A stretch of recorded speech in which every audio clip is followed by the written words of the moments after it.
I just came back from a camping trip where I was able to test out in the wild, so to speak, the improved combat shelter tent that I had made a video about a few months ago. And surprisingly, that video really took off in terms of views and comments. People are like giving helpful advice or information about the tent, yeah, which was really great. Some people are berating me about not knowing certain things about it. In any case, I took it out to a place called Jabon Canyon off-highway vehicle area. It's part of the federal government Bureau of Land and Mines, I think. And so it's dispersed camping here and there's no charge, at least from what I could find. So it's great. I went there. I had a late start, so I got there after dark, as you can see. And here I'm glad I set up the tent earlier in my living room, at least once. This is now my second time setting it up. But that first time was good because little things like putting that pole through that loop at the top, I didn't do that the first time when I set it up, but this time I knew to do that. And there's 3 poles. 2 are the same size, the third is shorter. The 2 same size ones hold up the structure of the tent. Third is for the rain fly or the tarp that goes over the tent. And setup is really quick, it's really easy. You just put the poles together, thread it through the loop, put it through the grommets at each corner, clip on the clips onto the poles, and the tent is up. And once it's up, you can move it around. As you'll see, I'm going to move it around several times because the spot I picked to camp is not ideal in that it was right off the main road and there are off-highway trails on the other side of where I am.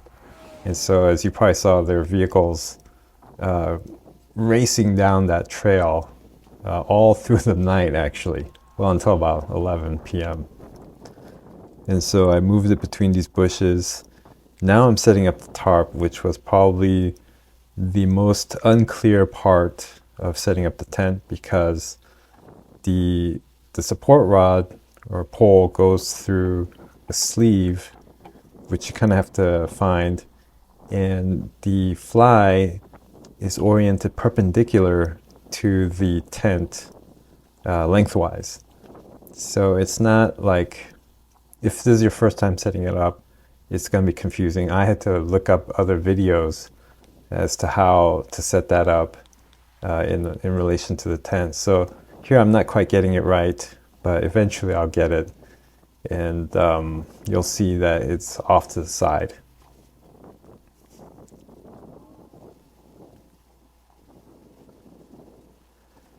The other thing is there is a front side and a back side to the tent. The front side has a dual layer opening, whereas the back side has just a single layer opening. So by dual layer, I mean that there is a mesh part, so you can close the mesh and open the back side, so you could get ventilation and just kind of look outside. And the back side is just a blackout panel with no mesh. So the front, ideally, you should have the dual panel out so that you can, have the blackout part open with the mesh open. Mesh closed. I had put the fly on backwards at first. As you'll see, that's the backside flap. It's only got a single layer.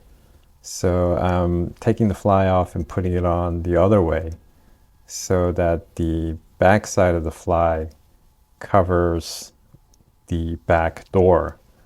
And the back side of the fly extends out to create kind of a space, whereas the front side is just kind of a very short overhang. So here's the front side. There's the dual panel door, and it's got the mesh in front, and it's a lot wider too. As you can see, it goes from corner to corner, whereas the back door is kind of a very narrow or narrower opening. And once you open that back panel, you'll get access to under the tarp, but about on the bare ground. I also got one of the military issue Thermarest sleeping pads because I just had to get it and keep the set, I guess. I got the Thermarest pad as kind of a ground insulation thing, and then I put a air mattress on top of that. The air mattress is like an Intex brand that I got from Walmart. I'm using an air pump to blow it up.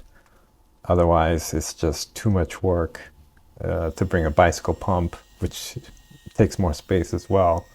And forget about blowing it up by your mouth because you'll be blue before it even gets like 1/100th filled up. I also brought the military modular sleep system, the bivy sack. And here it is. I brought the entire thing. It's got the 2 sleeping bags inside it. I wasn't going to take any chances because I saw that it was going to be pretty cold. And so I thought, you know what? I'll take the bivy sack, the entire thing, and sleep inside it, inside the tent.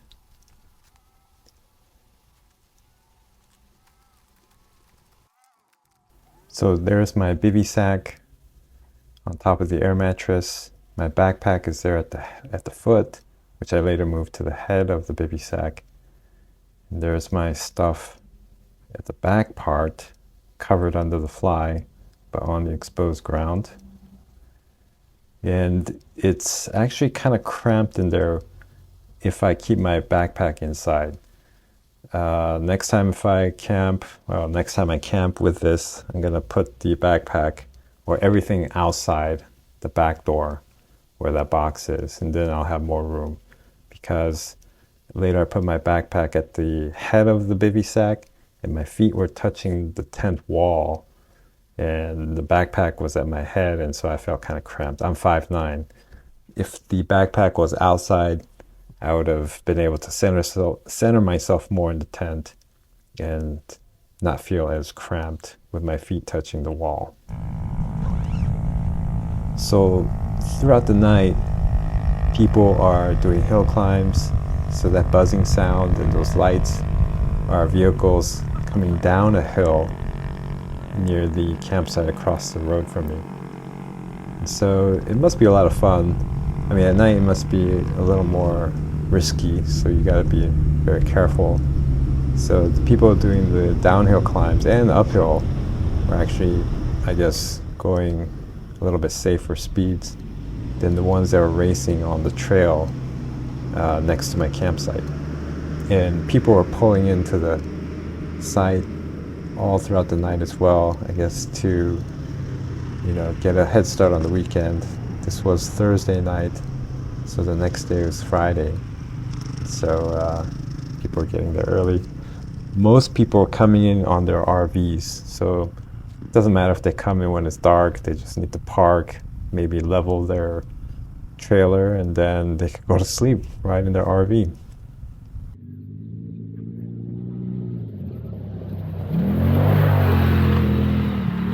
So that's how close my campsite is to that trail.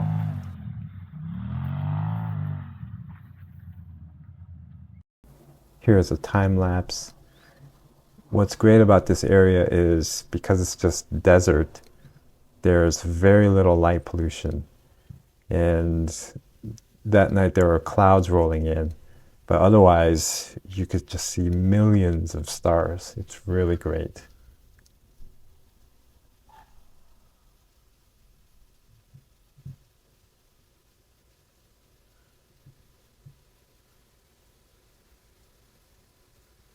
So that's the weather or the temperature just before I turned in.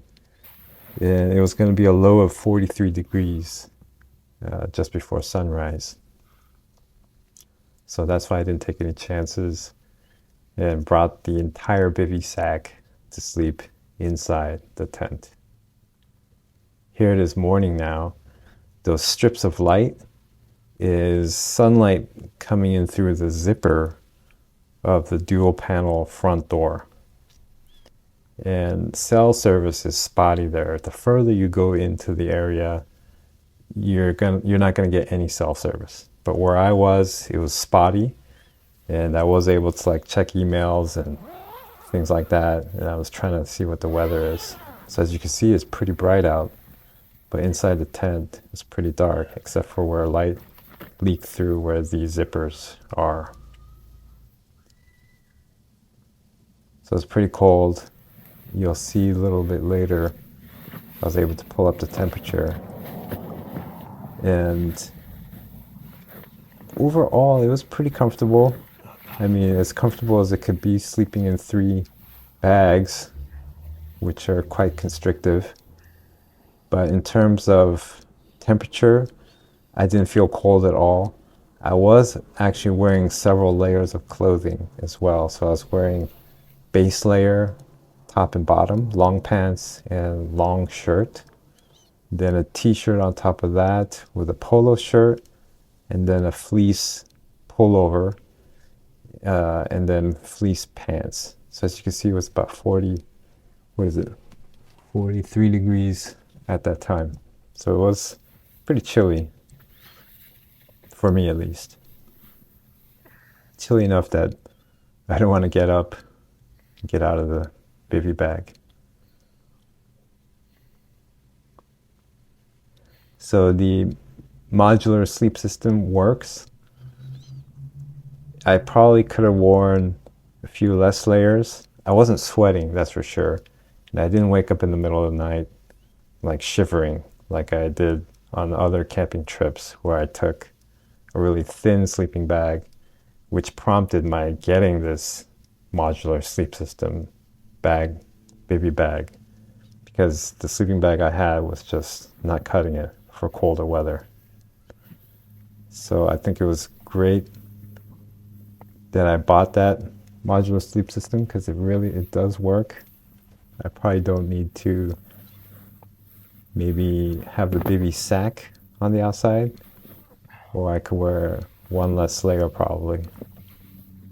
I slept with my socks on too.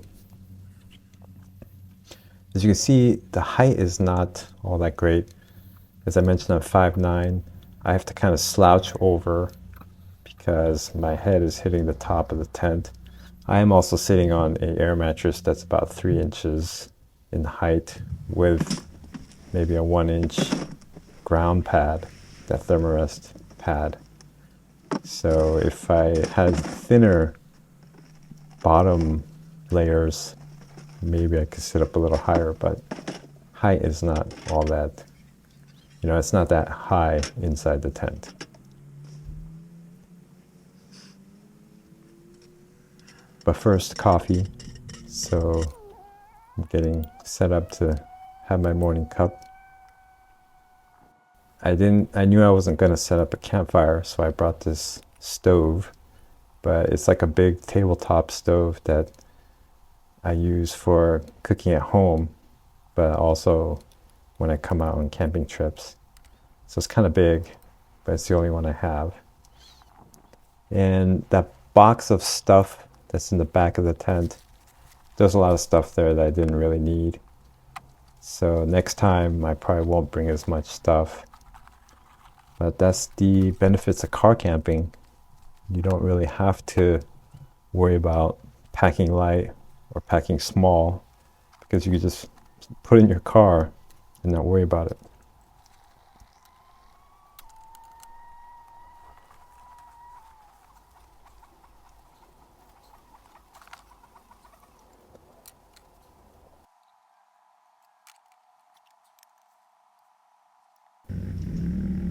So here are the early risers getting their first runs in.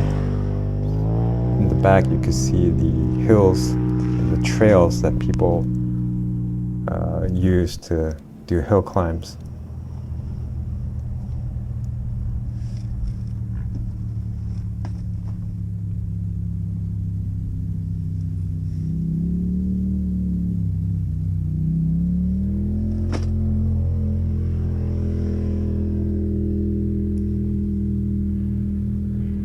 As a camping site, this is paradise if you have an off-road vehicle that you want to ride around in the dirt. As someone who might be seeking a quiet camping space, this is not the place. If you want to shoot your gun, this is the perfect place to go as well, because it's BLM federal land, you can do that at this site, at least, at the Jawbone Canyon site, as long as you do so in a safe manner, meaning you're shooting away from people, you're shooting against a backstop like the hills, and so on.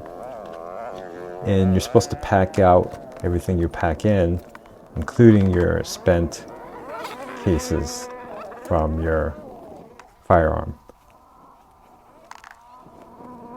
So here, this is where I realized, I got too much stuff.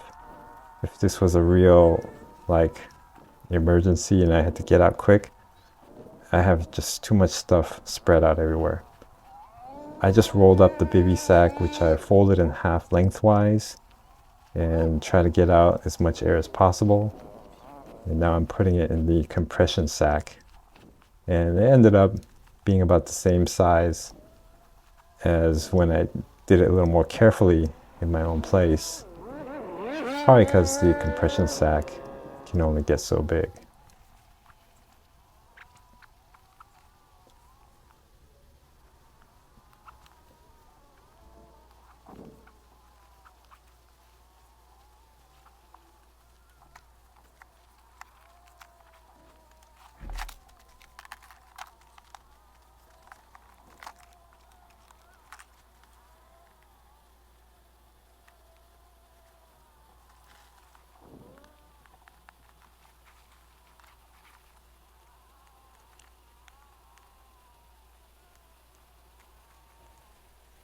Having that air pump was just indispensable. I have it connected to a very large battery bank, and so it just takes a few minutes. There's the military issue Thermarest sleeping mat. It's a self-inflating one. And here I'm trying to get as much air out of the air mattress as possible. I'm folding it up now.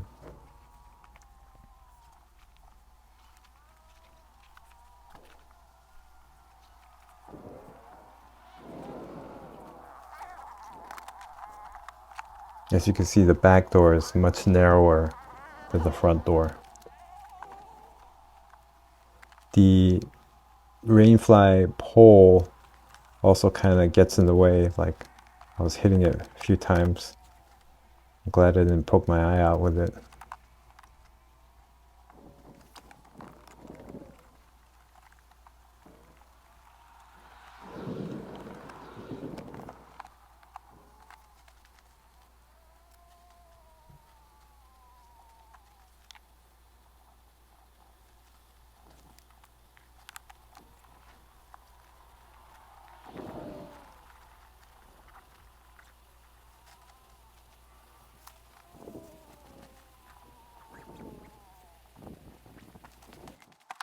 Taking down the tent is super easy and it goes really fast.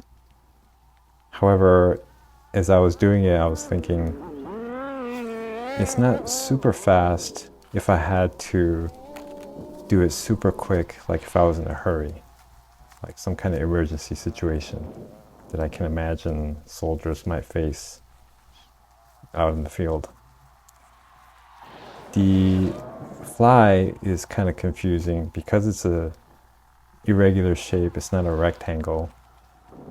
It took me a little while to figure out how I was going to fold it.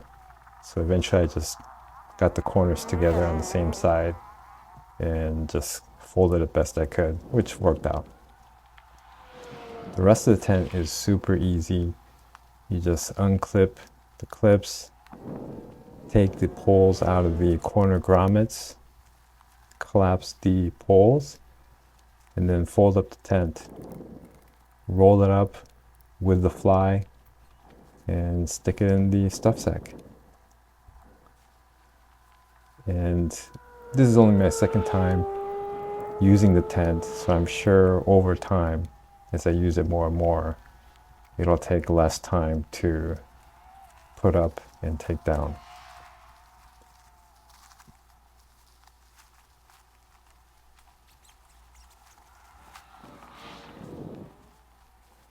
I'm very satisfied with the tent. It's not like I've owned many different types of tents. Ideally, I just want to buy it once and not have to think about it again. So when I was looking for a tent to buy, especially like a one-man tent that I plan to use motorcycle camping trips, I want something small and compact, which this tent is. And you know, if you're trying to buy something, you want to buy something that's good, right? At least I do. So I spent a lot of time researching, reading reviews and so on. And there's just so many tents out there, so many well-reviewed ones, that it's hard to pick what exactly I should get. With military surplus stuff, at least I know that it went through a vetting process, and you know, I hope it's not always that they pick the lowest bidder. I'm sure there's like a criteria list of things that things have to pass. And so I imagine the lowest bidder doesn't always win because they might not meet all the criteria. So anyways, picking military stuff, military surplus stuff, makes it easier because I know it's gone through a vetting process. I know it's being used by, or was used by, soldiers in the field. And so it must be good. I mean, it must work. So I'm glad I got the tent. It works. So does the military modular sleep system. And so this is my first real test or use of both those items. Well, I hope you liked the video. If you did, click like and subscribe for more content.